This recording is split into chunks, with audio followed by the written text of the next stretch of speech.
Assalamualaikum warahmatullahi wabarakatuh. Bismillahirrahmanirrahim. Melanjutkan kitab Tanqihul Qaul pada bab tentang zikrullah, bab ke-21. Kita sampai pada halaman 34.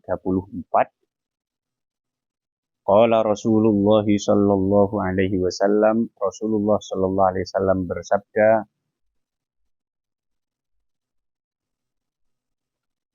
zikrullahi, adapun zikir kepada Allah, alamul imani, adalah panji keimanan, bendera keimanan, ai liwa'uhu, yaitu bendera keimanan, tanda keimanan. Wa bara'atun, dan kebebasan minan nifaqi, dari sifat munafik. Lidalalati halid dzakiri, karena menunjukkannya kondisi orang yang berzikir, ala annahu, bahwa dirinya, innama dzakara, itu hanya menyebut Allah pada Allah, imanan, karena iman, billahi, pada Allah, wa tasdiqon, dan meyakini, membenarkan bihi, kepada Allah. Kenapa orang itu berzikir? Ya karena dia percaya pada Allah, yakin pada Allah. Kalau tidak yakin, ngapain berzikir? Ngapain kemudian menyebut Allah Subhanahu wa ta'ala? Wahisnun, dan menjadi benteng, minasyaitoni, dari setan. Wahirzun, dan menjadi kewaspadaan, menjauhkan, aihtirosun, yaitu penjagaan, minan nironi, dari neraka, menjaga diri dari neraka. Wakila, ada perkataan begini, idza tamakkana, jika menjadi kokoh, jika sudah mapan, az-zikru, zikir, minal qalbi, dari hati. Fa idza dana, maka jika mendekat, minhu, dari hati yang sudah kokoh zikirnya tadi, asyaitonu, siapa syaitan, suri'a, maka dia akan pingsan. Setan itu akan pingsan. Kalau orang hatinya itu sudah kokoh, sudah mapan, sudah menyatu dalam dirinya zikir kepada Allah Subhanahu wa ta'ala. Jadi dia zikir dengan lesan, hatinya itu sudah nyambung, sudah terpusat kepada Allah Subhanahu wa ta'ala, maka hati-hati setan dengan orang seperti ini. Kalau setan mendekat kepada orang yang punya hati seperti ini, langsung dia pingsan setan itu. Kama yusra'ul insanu, sebagaimana manusia pingsan, idza dana, jika mendekat, minhu, dari orang tersebut, asyaitonu, setan. Sebagaimana setan itu kan kadang pingsan, kerasukan itu ya, jika didekati oleh setan kan kadang kerasukan. Fayaquluna, kemudian para setan itu berkata, ya, kelompok setan itu berkata, ma lihada, ma apa yang menimpa lihada, bagi setan ini. Kenapa setan ini? Kenapa si A ini? Ini di dalam komunitas setan ditanya, apa yang terjadi pada dia? Fayuqalu, kemudian dikatakan, qad massahul insanu, qad massahul insu, qad massa, telah menyentuh pada setan itu, al insu, manusia. Dia telah terserang oleh manusia yang hatinya sudah kokoh zikir kepada Allah Subhanahu wa ta'ala. Kada demikian afada Sayyidiyah Syekh Abdul Qadir, demikian dijelaskan oleh Syekh Abdul Qadir. Wa qala sallallahu alaihi wasallam, dan Nabi bersabda, afdalul zikri, zikir yang paling utama, al-khafiyyu, adalah zikir yang samar, zikir yang khafi, bukan zikir yang jahr, yang lantang, yang dikeraskan suaranya. Wakila, ada pendapat, az-zikrul khafiyyu, bahwa zikir yang khafi, la yarfa'u, itu tidak melaporkan hu, pada zikir al-khafis, al-malaku, malaikat. Ada yang mengatakan bahwa zikir khafi itu tidak dilaporkan oleh malaikat kepada Allah Subhanahu wa ta'ala, tidak diangkat itu sebagai amalan. Li'annahu, karena sesungguhnya malaikat, lattila'a, tidak bisa melihat, lahu, kepada zikir khafi, ya.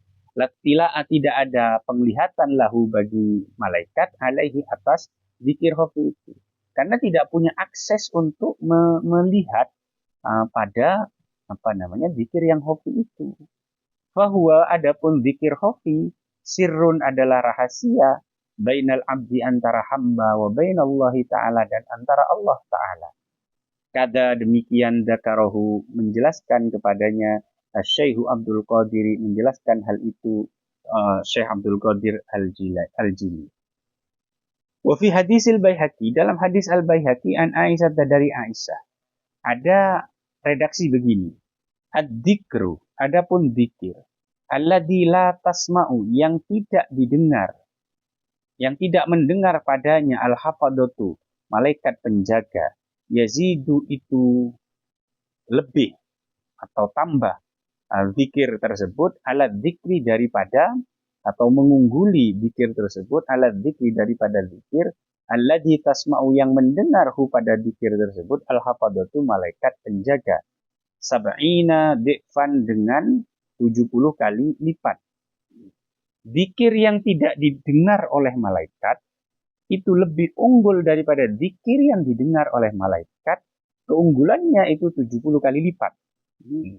Qala al-Munawi, al-Imam al-Munawi mengatakan, kila dikatakan, arada bidzalika, Nabi menghendaki, Nabi yang bersabda ya, Nabi menghendaki dengan hadis tadi, adzikra bidzalika dzikri dengan zikir yang disebutkan dalam hadis tadi, bidzalika dzikri, menghendaki at-tadabbura terhadap makna perenungan, wa tafakkur dan mikir-mikir fi masnuatillahi dalam ciptaan Allah wa alaihi dan tanda-tanda kekuasaan Allah Subhanahu wa taala.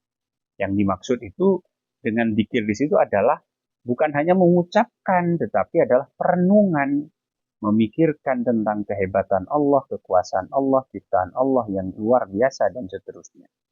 Wal mutabadiru adapun yang terlintas, yang awal kali terlintas dalam pikiran kita, iradatul qalbi, iradatul dzikri yaitu bermaksud dengan zikir, yang dimaksud adalah zikir al-qalbi yang bersifat hati. Maksudnya begini, kalau ada hadis al-afdhalud dzikri al-khafi gitu ya, sebaik-baik zikir adalah yang samar. Maka yang terlintas pertama kali dalam pemaknaan kita itu, berarti zikir hati yang dimaksud, bukan zikir lisan. Gitu. Bukan zikir lisan. Atau misalkan ini, zikir yang tidak didengar malaikat itu lebih unggul daripada zikir yang didengar malaikat. Maka yang pertama kali terlintas dalam memaknai hadis itu adalah, maksudnya adalah zikir qalbi, zikir hati maksudnya.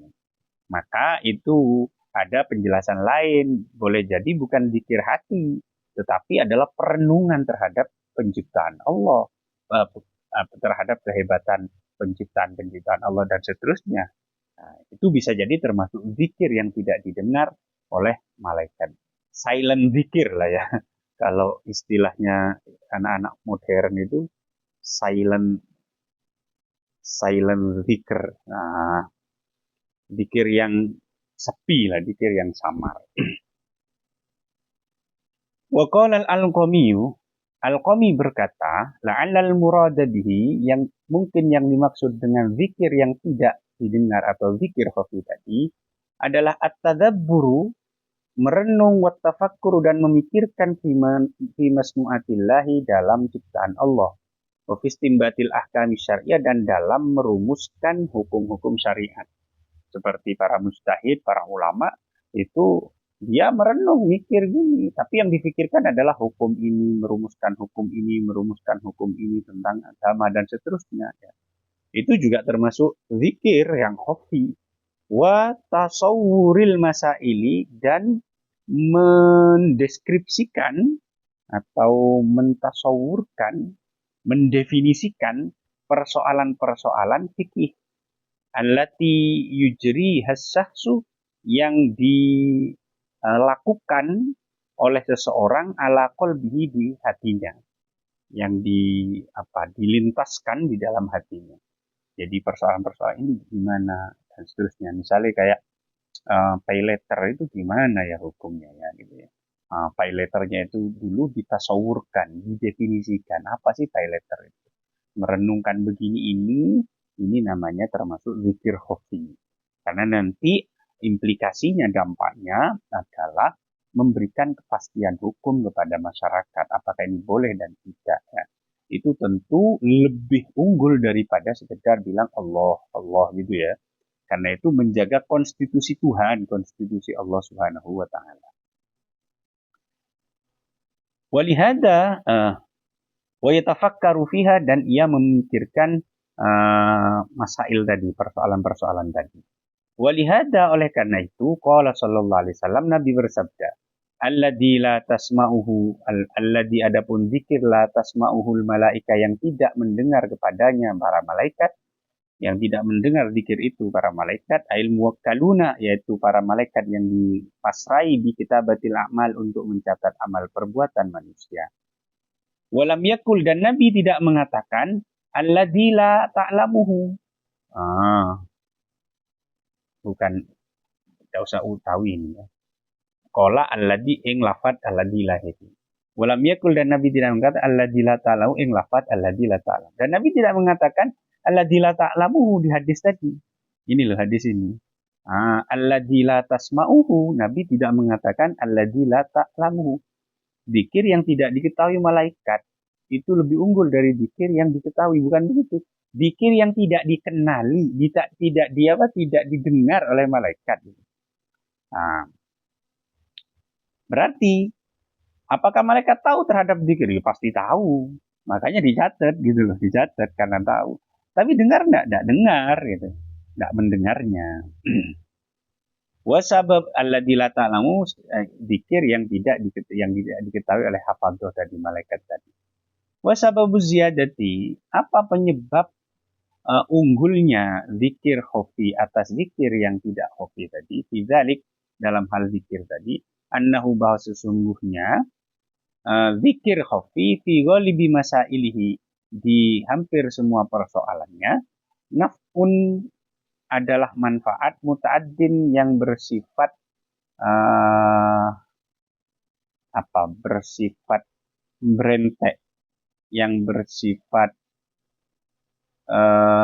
aktif, tidak hanya mengena pada dirinya. Manfaatnya itu untuk orang banyak gitu. Beda dengan manfaat yang skupnya adalah kecil untuk individu ya. Tapi ini manfaatnya memberentek ke mana-mana. Wa ziyadatu imanin, dan ada tambahan iman, wa ikhlasin, dan ikhlas. Wa qala sallallahu alaihi wasallam, dan Nabi bersabda, ini nampaknya juga jadi dua video lagi. Asyaddul a'mali, adapun amalan terberat, ay as'abuha, yaitu amalan tersulit, wasqaluha, dan amalan terberat, salasun, adalah 3. Ada 3 amalan yang berat sekali. Apa? Zikrullahi ala kulli hal, mengingat Allah dalam setiap kondisi. Ay fi kulli zamanin, maksudnya di setiap zaman, masa, wa makanin, dan tempat. Kalau zikir di masjid, habis sholat, itu ya kemungkinan bisalah zikir semua melakukan. Tapi dalam setiap kondisi, itu untuk mengingat Allah itu kan berat itu. Wa muwasatul akhi, dan membantu saudara, membantu orang lain. Ai muawanatuhu, yaitu membantu saudara. Min malika, dari hartamu. Wa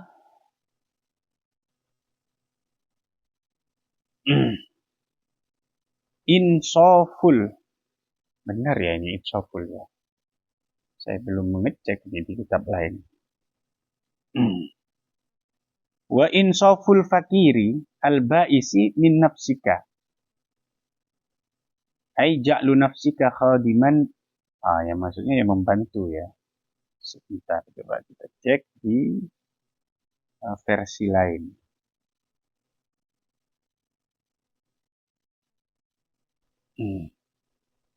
Wah, ini fadilatul istighfar, fadilatul zikrillah,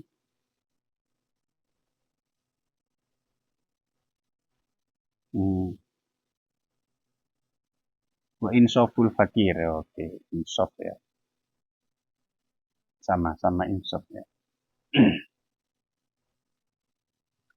Wa insaful fakiri al-ba'isi min nafsika, dan menjadikan atau memposisikan orang fakir yang sangat membutuhkan min nafsika dari dirimu. Ya. Insaf itu dari nisfun, setengah, objektif lah ya, objektif. Makanya ditafsiri di sini ai ja'lu nafsika, yaitu menjadikan dirimu khadiman sebagai pembantu, ya tetap maksudnya membantu ya, membantu orang fakir yang membutuhkan bantuan dirimu, bukan dengan harta. Kalau yang harta masuk ke yang tadi, tapi mungkin dengan tenaga dan seterusnya. Lil muhtaji, menjadikan dirimu sebagai pembantu lil muhtaji pada orang yang membutuhkan, alladzi ashaba, yang menimpahu pada muhtaj tadi, bu'sun, kesulitan, aisyiddatun, kesulitan. Membantu orang fakir yang kesulitan. Bukan hanya dengan harta. Kalau dengan harta ya sudah masuk ke yang tadi kan, membantu orang lain dengan harta. Membantu orang fakir dengan dirimu. Kamu harus melayani orang fakir. Itu kan berat. Apalagi sudah jadi kiai. Wah, orang suruh datang ke tetangganya saja kadang sulit kok. Nah, tetangganya punya kegiatan tahlilan, itu sudah tidak datang. Punya acara diundang untuk walimah, nggak datang ya. Ada yang sakit, kadang nggak tahu sudah ya. Apalagi bukan orang yang kaya tetangganya, wah itu sudah ujian yang berat bagi kiai. Banyaklah alasannya. Ada yang mengatakan, lah kalau saya datang nanti malah merusak kiai kampung. Kiai kampung nanti kalah pamor dengan saya. Loh, itu gampang gitu itu. Ngakali gitu itu loh gampang. Ya tetap kiai kampungnya suruh yang baca tahlil dan seterusnya. Kalaupun dipaksa ya cuma mboten kula pun mboten usah amin tok. Ya pun kula sing donga jenengan sing lintune pun kan tetap dihormati. Nah, kadang kita itu mau untuk menjaga perasaan dari orang kiai kampung yang jumlahnya satu itu, tapi kita kemudian menyakiti satu keluarga yang kita tidak hadir ke acaranya orang tersebut ya. Itu agak berat memang ya, agak berat untuk kita membumikan diri ini loh. Jangan kemudian kita melangit terus. Kita itu harus membumi. Ya sekali-kali lah kita itu ke pasar, lihat gimana sih denyutnya nadinya masyarakat itu loh, gimana. Gimana ada orang jualan sayur gini tengah-tengah 2 jam sudah nunggu di pasar dia tidak laku. Kita kan ya Allah, kan kita astagfirullah, saya ini sudah melimpah betul, saya ini orang ini hanya mencari 10.000, 20.000 untuk keuntungan itu. Belilah kita di situ, meskipun kita tidak membutuhkan. Sudah banyak sayur kita, ya beli itu.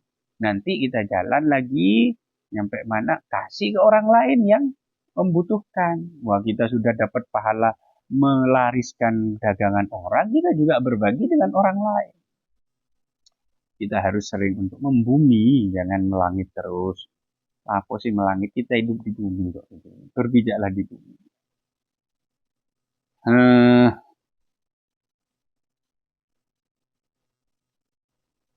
Wa qala sallallahu alaihi wasallam, dan Nabi bersabda, alamatu hubbillahi, tanda cinta Allah, hubbu dzikrillahi, adalah cinta zikir pada Allah. Orang itu cinta Allah atau enggak dilihat apakah dia cinta, apakah dia suka menyebut Allah. Wa alamatu bughdillahi, tanda kebencian Allah, benci pada Allah, bughdu dzikrillahi azza wajalla, adalah benci zikir kepada Allah subhanahu wa ta'ala. Tapi harus dibedakan ya, begini. Apakah kalau ada masjid, speaker, ya, kemudian bukan waktu sholat apa terus zikir gitu ya, adakan acara pakai speaker luar terus orang marah. Apakah itu benci zikir? Bukan. Itu bukan benci zikirnya, itu benci caramu berzikir. Caramu berzikir ya di masjid. Masjid itu kasih sound dalam. Yang kalau melakukan zikir itu hanya kedengaran ke orang yang di dalam masjid, tetangga-tetangga masjid gak jadi berisik. Kalau ada tamu, mereka menemui tamu itu tidak terganggu gitu. Pakai speaker masjid itu untuk kegiatan seperti adzan, qomat. Bahkan kalau bisa khutbah Jumat itu tidak perlu untuk pakai speaker luar, cukup speaker dalam. Ya, adzan qomat itu dipakai untuk speaker luar. Dengan demikian kita itu menjaga Islam ini agar tetap berwibawa di hadapan masyarakat, dianggap bukan pengganggu gitu loh. Kadang orang itu salah. Kan ketika ada orang zikir pakai speaker dimarahi, dianggap membenci zikir. Itu enggak. Orang itu tidak akan marah kamu baca zikir 10.000 kali kalau tanpa speaker itu tidak akan marah itu. Rawa meriwayatkan pada hadis tersebut adalah Baihaqi. An Anas bin Malikin dari Anas bin Malik. Qala Al-Munawi berkata, alamatu hubbillahi ta'ala. Cinta tanda Allah cinta li abdihi pada hambanya, hubbu abdihi yaitu kecintaan hamba tersebut bizikrihi untuk berzikir kepada Allah. Allah maksudnya bukan kayak tadi yang saya maknai, tapi begini maksudnya ini. Maksudnya Al-Munawi. Allah itu diketahui mencintai seseorang atau enggak kalau orang itu senang berzikir. Kalau senang berzikir berarti Allah suka pada orang itu. Kalau saya tadi kan maknai orang itu cinta kepada Allah kalau dia senang berzikir. Ya hampir sama saja ya. Tapi ada pemaknaan yang seperti ini. Ini juga menunjukkan bahwa ada pemaknaan lain dari ulama. Liannahu karena sungguhnya idza ahabba abdan jika Allah menyukai seseorang zakarohu. Liannahu idza ahabba abdan zakarohu. Maka Allah akan membuatnya berzikir, akan mengingatkan dia untuk berzikir kepada Allah Subhanahu wa taala. Wa idza dzakarahu dan jika dia mengingat Allah Subhanahu wa taala, habbaba ilaihi dzikrahu, maka Allah akan membuatnya suka untuk berzikir kepada Allah Subhanahu wa taala. Waksu demikian juga sebaliknya. Wallahu a'lam bishawab. Subhanakallahumma wa bihamdik asyhadu an la ilaha illa anta astaghfiruka wa atubu ilaik. Assalamualaikum warahmatullahi wabarakatuh.